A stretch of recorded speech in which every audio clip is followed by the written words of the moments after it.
Dios te bendiga. Gracias por unirte conmigo en este proyecto de Estudiando la Biblia. Y vamos en este video a entrar al libro de Gálatas. El libro de Gálatas es una de las cartas más importantes del apóstol Pablo, dirigida a las iglesias de la región de Galacia, que hoy se encuentra en la actual Turquía central. Esta epístola es clave en el Nuevo Testamento por su enfoque en la relación entre la fe, la ley y la justificación del ser humano ante Dios. Esta carta fue escrita por el apóstol Pablo, quien después de fundar las iglesias en Galacia durante su primer viaje misionero, se enteró de que algunas comunidades cristianas estaban siendo influenciadas por falsos maestros. Estos maestros promovían la idea de que los cristianos gentiles no judíos debían seguir la ley mosaica, incluyendo la circuncisión, para ser verdaderamente salvos. Ante esta distorsión del evangelio, Pablo escribe esta carta para corregir el error y defender la doctrina de la justificación por la fe en Jesucristo. El principal propósito de Pablo en escribir esta carta es reafirmar que la salvación es un regalo de Dios otorgado por gracia a través de la fe en Cristo y no por las obras de la ley. Además, Pablo defiende su autoridad apostólica, argumentando que su mensaje no proviene de los hombres, sino de Jesucristo mismo. Él busca consolidar la correcta comprensión del Evangelio en las iglesias de Galacia y advertirle sobre las consecuencias de abandonar la libertad que Cristo les ha dado. Así que, mis hermanos, recuerda que el Señor no habla por medio de su palabra. Vamos a continuar con un resumen panorámico. Este libro consta de 6 capítulos y espero que te motive a buscar tu Biblia y leer el libro de Gálatas. Sobre todo, que le pida al Espíritu Santo que te ayude a entender. Pues en el capítulo 1 del libro de Gálatas, Pablo inicia la carta afirmando que su apostolado proviene directamente de Jesucristo, no de los hombres. Él defiende su autoridad frente a los falsos maestros que cuestionan su enseñanza, asegurando que el evangelio que él predica es el verdadero, recibido directamente de Cristo. Pablo relata cómo después de su conversión pasó tiempo predicando en regiones no judías, lejos de los otros apóstoles.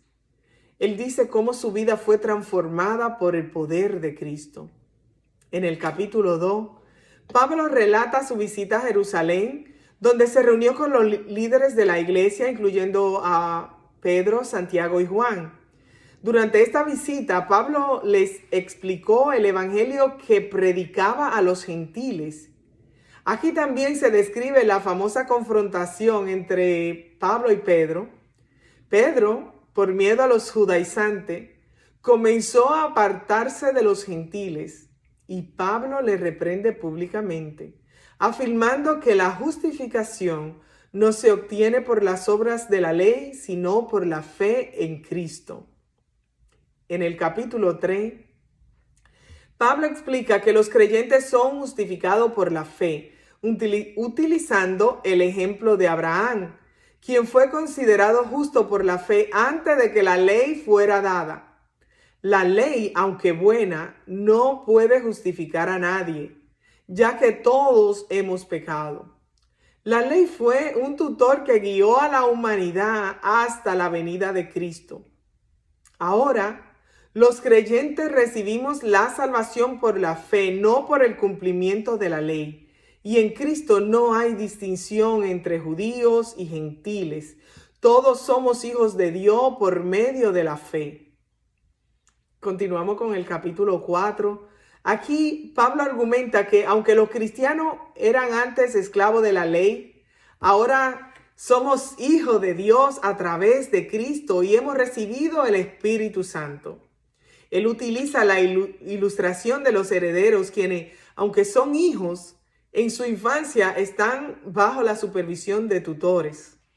Ahora en Cristo, los creyentes hemos sido liberados de la esclavitud de la ley. Y Pablo nos recuerda, él les recuerda a los Gálatas, que antes de conocer a Cristo, ellos eran idólatras y les advierte que no regresen a la esclavitud de la ley ni a las prácticas antiguas. Y seguimos con el capítulo 5 y vemos que en este capítulo Pablo se enfoca en la libertad cristiana, que no debe ser usada para vivir en pecado, sino para servir a los demás con amor. Pablo les exhorta a no someterse nuevamente al yugo de la ley, en especial a la circuncisión. Pablo recuerda que lo importante no es la circuncisión ni la incircuncisión, sino la fe que actúa por medio del amor de Dios. Él introduce el contraste entre la obra de la carne, o sea, el pecado, y la obra del Espíritu, el fruto del Espíritu, que es el amor, gozo, paz, paciencia, bondad, felicidad, mansedumbre y templanza. Los cristianos estamos llamados a vivir por el Espíritu, guiados por el Espíritu Santo de Dios. Y el último capítulo, el capítulo 6, aquí Pablo concluye la carta exhortando a los creyentes a vivir en comunidad cristiana, amándose y ayudándose mutuamente. Pablo les anima a corregir a los que caen en pecado con humildad y a no cansarse de hacer el bien.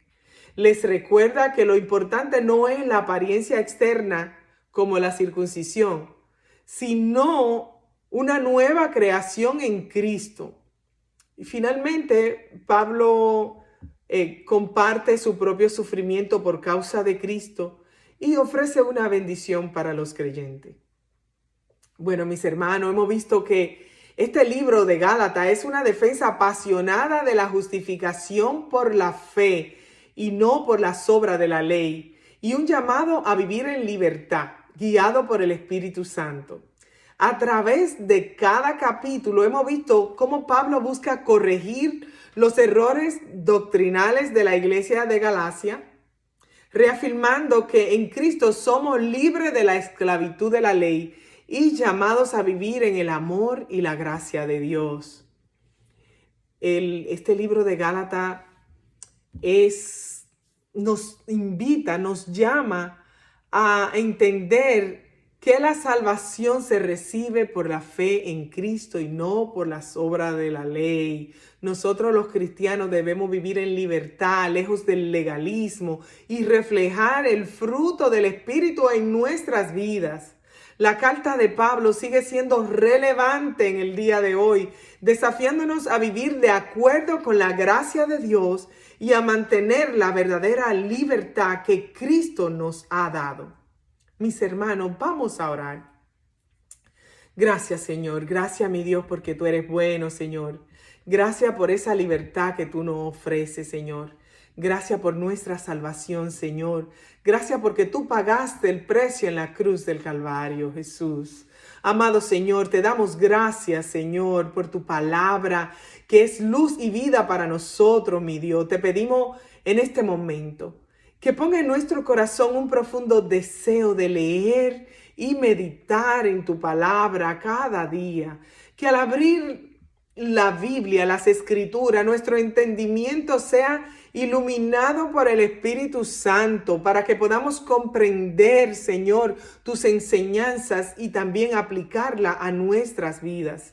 Te rogamos, mi Dios, que nos dé sabiduría y discernimiento para poder vivir conforme a tus principios y que tu palabra transforme nuestro corazón y nos acerque más a ti. Que cada versículo que leamos nos fortalezca en nuestra fe y nos guíe en nuestro caminar diario. En el nombre de Jesús te lo pedimos. Amén